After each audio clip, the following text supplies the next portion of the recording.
안녕하십니까. 국내 이슈를 통해 주식에 대한 투자 포인트를 찾아보는 크로스체크. 저는 오현진입니다. 오늘도 준비된 세 가지 기사 내용 살펴보도록 하겠습니다. 첫 번째 한국경제 기사입니다. 코스피 시장의 전반적인 얘기인데요. 박스피라고 하죠.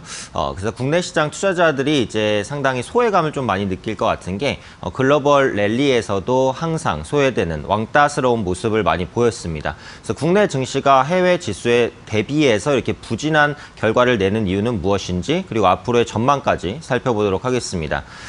두 번째 이데일리 기사 내용입니다. 관리 종목에 대해서 주의가 필요하다라는 거죠. 결산 시점이 얼마 남지 않았기 때문에 4년 연속 영업 적자를 낸 기업은 관리 종목으로 지정이 됩니다. 그래서 기산텔레콤과 코디엠 등이 관리 종목으로 지정될 가능성이 있는 종목들인데요.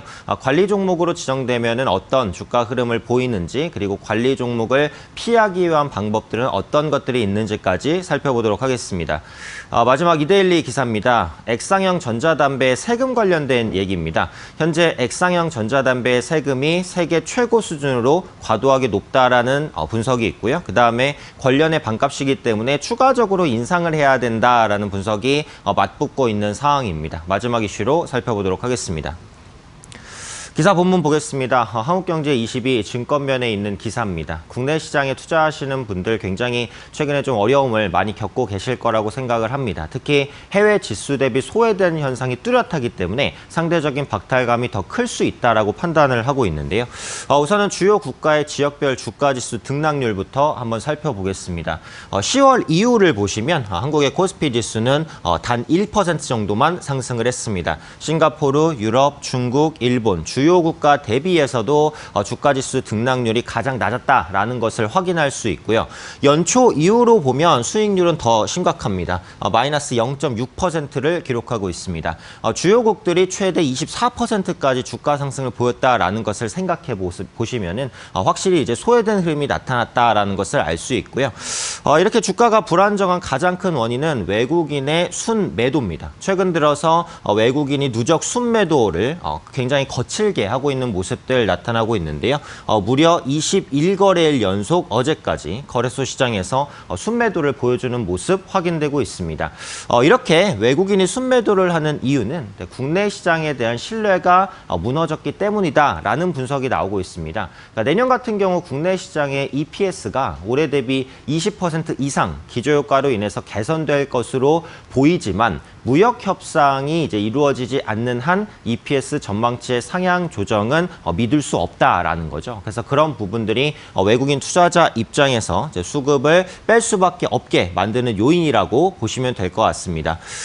나온 대로 이제 MSCI 기준으로 한국 상장사들의 주당 순이익은 올해 33.9% 정도 줄어들었지만 내년 기저효과 덕분에 EPS가 27% 정도 증가할 것으로 봅니다. 하지만 말씀드린 대로 무역 협상이 타결된다는 것을 가정한 수치라고 보셔야 될 것 같고요. 협상이 타결되지 않는다면 EPS 증가폭은 훨씬 더 작아질 가능성이 높습니다. 우리와 이제 비슷한 나라가 대만인데 이번 무역 갈등에서 한국보다 대만이 훨씬 더 잘 대처했다라는 평가들이 나오고 있습니다. 그러니까 대만 같은 경우 한국과 마찬가지로 수출이 GDP에서 차지하는 비중이 높기 때문에 한국과 산업 구조가 비슷하다 이렇게 보고 있는데요. 대만의 대처법을 한번 보겠습니다. 대만은 그 미중 무역 갈등이 커진 후에 적극적인 유인책으로 중국에 나가 있었던 자국 기업들을 불러들여서 국내 투자가 오히려 증가했습니다. 그러니까 대외적인 변수의 부진을 내수 육성으로 만회했다라고 보시면 되겠습니다. 한국이 계속해서 수출 침체에 적응하지 못할 때 대만 같은 경우에는 조금 더 유연한 전략을 짜서 세계 경제 성장률 둔화, 미중 무역 분쟁 이런 부분들을 내부적으로 어느 정도 커버했다라는 거죠. 그래서 그런 관점에서 외국인 투자자들도 한국보다는 대만을 투자 지역으로 조금 더 선호하는 모습들이 나타나고 있고요. 특히 연말 같은 경우에는 글로벌 기관 투자자들이 그 부클로징을 합니다. 결산이라고 보시면 될 것 같은데 결산을 앞두고 굳이 이제 무리 있는 투자를 할 필요는 없거든요. 그렇기 때문에 변동성이 크고 하방이 심하게 이제 떨어지고 있는 한국 증시를 투자 대상으로 삼지는 않을 것이다라는 부정적인 전망들도 계속해서 힘을 얻고 있다라고 보시면 될 것 같습니다. 이런 현상이 이제 계속되다 보니까 이제 실적에 대한 전망치, 믿음도 사라지고 외국인 수급 이탈도 나오고 있는데 여기다가 북한 리스크까지 부각이 되고 있다라는 거죠. 그래서 북한 같은 경우 미국을 압박하는 흐름들입니다. 그래서 연말까지 미국과 대화를 하지 않으면 대화 채널은 닫힌다라는 언급들을 하고 있고요. 트럼프 대통령도 이에 대해서 북한에 무력을 사용할 수 있다라는 굉장히 이제 거친 발언을 하면서 북미 관계가 다시 한번 악화될 수 있다라는 우려감까지 커지고 있습니다. 그동안 자제했었던 김정은 위원장에 대한 로켓맨이라는 표현도 다시 나왔고요. 지정학적 리스크가 부각되면서 코리아 디스카운트가 다시 부각되는 모습들 나타나고 있다는 거죠. 추가적으로 이제 부진했던 이유 중에 하나가 그 아람코의 상장입니다. 그래서 아람코가 상장하게 되면 FTSE라든지 MSCI에서 아람코의 주식을 담게 됩니다. 그럼 상대적으로 국내 주식에 대한 비중을 빼서 아람코로 들어갈 수 있다라는 거죠. 기업 하나가 상장하는 게 얼마나 큰 영향이냐라고 볼 수도 있지만 아람코 같은 경우 무려 시가총액이 2,000조 원이 넘는 기업입니다. 코스피의 시가총액 총합이 1,400조 원이라는 걸 생각해보면 코스피 전체의 시가총액보다도 이 아람코 한 기업의 시가총액이 훨씬 더 큽니다. 그렇기 때문에 자금이 빠져나가는 규모 자체가 적지 않을 것이다라는 전망들이 나오고 있고 이런 부분들이 추가적인 외국인 수급 이탈을 불러올 수 있다고 생각됩니다. 물론 앞서 말씀드렸던 이런 여러 가지 리스크 요인들은 현재 국내 증시에 상당 부분 반영돼 있습니다. 그렇기 때문에 새삼스럽게 현 시점에서 지수가 더 급락할 가능성은 제한적이라고 봅니다만 말씀드렸던 요인이 해소된 것도 아니기 때문에 당분간 국내 증시는 부진한 흐름을 보일 가능성이 높다고 판단하고 있습니다. 두 번째 이슈 보도록 하겠습니다. 이데일리 18면 증권면에 있는 기사입니다. 연말이 다가오고 있기 때문에 관리 종목 지정 가능성이 있는 종목군들을 주의해야 된다는 거고요. 4년 연속 영업 적자가 이어지게 되면 관리 종목으로 지정이 되게 됩니다. 작년까지 이제 3개년 연속 영업 적자를 기록한 기업 67기업 정도가 있는데요. 그중에 32기업이 올해 3분기까지 누적적으로 적자를 내고 있는 상황이어서 관리 종목 지정 가능성이 높다라고 보시면 되겠습니다. 기업별로 보면 기산텔레콤과 코디엠 같은 종목군들 현재는 회사 상태가 정상입니다. 하지만 연속 적자가 이어지고 있기 때문에 관리 종목 지정 가능성이 있다고 보셔야겠고요.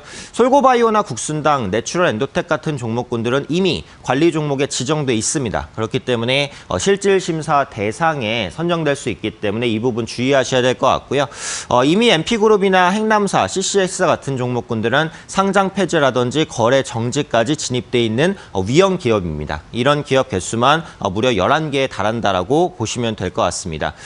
물론 그 모든 기업이 연속 적자가 난다고 해서 상장 폐지되는 것은 아닙니다. 그래서 성장성 특례 회사는 이런 규정에서 제외가 됩니다. 그래서 3년 연속 적자인 회사 중에서 차바이오텍, 메디포스트 같은 경우 기술 특례 상장사는 아니지만 올해 초에 기술평가 등급을 받아서 4년 연속 적자를 본다고 하더라도 관리 종목에서 면제되는 혜택이 적용됩니다. 하지만 이런 경우는 굉장히 특수한 경우고요. 올해 감사보고서를 제출하는 대부분의 기업들은 4년 연속 영업적자가 발생하면 관리 종목에 지정이 됩니다. 그래서 관리 종목에 지정되면은 그 신용거래도 금지되고 상장 적격성 실질심사 대상도 될 수 있기 때문에 주의가 필요하죠. 그래서 그런 우려감 때문에 실제로 관리 종목으로 지정된 이후에 주가가 급락하는 사례가 상당히 많았습니다. 스카이문스 테크놀로지라든지 알톤 스포츠 같은 종목군들은 올해 들어서 관리 종목에 지정되고 주가가 70% 내외의 급락세를 보였다고 보시면 되겠습니다.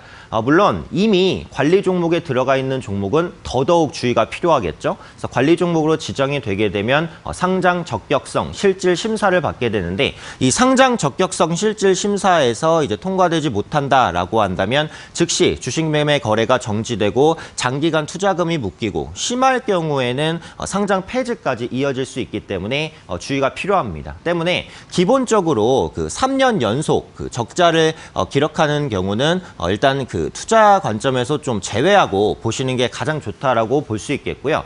관리 종목 지정 요건이라 상장 폐지 가능성 이런 위협들을 먼저 확인하고 싶다라고 하시면은 한국거래소 홈페이지를 가셨을 때 상장 폐지나 관리 종목 지정 요건이 자세하게 나와 있고 좀 위험한 종목군들도 리스팅이 되어 있습니다. 그래서 정보를 조금 원하시는 분들은 한국거래소 홈페이지를 방문을 하시면 이 관리 종목을 피하는 데 도움이 될 수 있는 정보들을 얻을 수 있을 것으로 판단되고 있습니다. 마지막 이슈 보겠습니다. 이데일리 구면 경제면에 있는 기사입니다. 액상형 전자담배의 세율 관련해서 논란이 진행되고 있다라는 기사 내용입니다. 그래서 액상형 전자담배 세율을 올려야 되는지 그렇지 않은지에 대한 논란이 진행 중인 상황인데요. 우선은 그 한국 담배 유형별 담배세부터 한번 보겠습니다. 한국 담배는 크게 세 가지로 나뉩니다. 관련형 전자담배 그리고 액상형 전자담배입니다. 관련은 우리가 가장 흔하게 알고 있는 담배입니다. 종이에 말아서 피는 가장 흔히 볼 수 있는 담배 형태고요.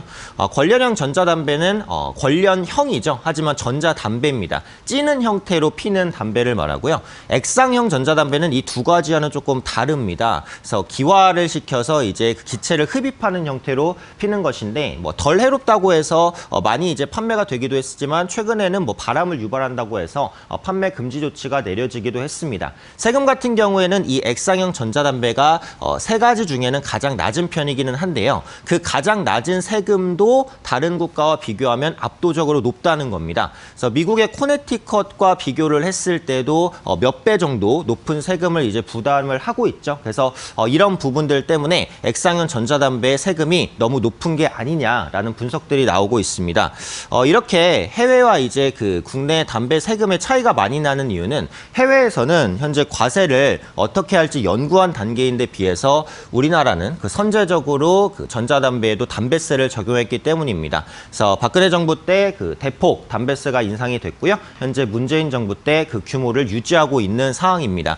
하지만 지금 정부에서는 계속해서 그 액상형 전자담배세를 올릴 것으로 좀 그 전망을 짜고 있습니다. 그래서 액상형 전자담배 같은 경우 관련이나 관련형 전자담배 대비해서 세율이 낮다라는 것을 앞서 말씀드렸죠. 그래서 청소년 건강을 고려하고 수요 증가를 억제하기 위해서 판매를 금지하거나 신텍스라고 불리는 이제 죄악세를 매기는 게 필요하다라는 거죠. 그래서 홍남기 부총리 같은 경우에도 국정감사에서 연초에 그 과세 확대에 대해서 동의할 수 있다라는 입장을 밝혔습니다.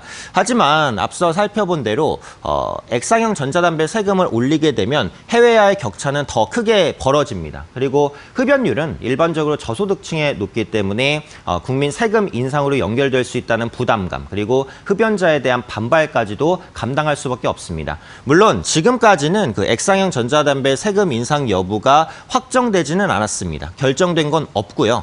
이달 말부터 본격적인 논의가 될 것으로 보이기 때문에 액상형 전자담배 세금이 인상되는지 여부를 꼼꼼히 체크해 보시면 될 것 같고요. KTNG를 보유하고 계신 분들께는 전자담배 세금이 인상되게 됐을 때 주가의 부담으로 작용할 수 있기 때문에 주의하실 필요가 있어 보입니다. 네, 금일 준비한 세 가지 기사 내용 모두 살펴보았습니다. 간밤에 미증시는 무역 협상 관련된 엇갈린 전망 그리고 오펙 회의에 대한 결과를 기다리면서 강보합권에서 마감했습니다. 하지만 국내 증시는 일봉상 하락 추세가 뚜렷하기 때문에 추가 조정 가능성 염두해 두셔야 될 것 같고요. 외국인의 수급 변화에 주목해 보시기 바랍니다. 이상으로 크로스체크 오현진이었습니다.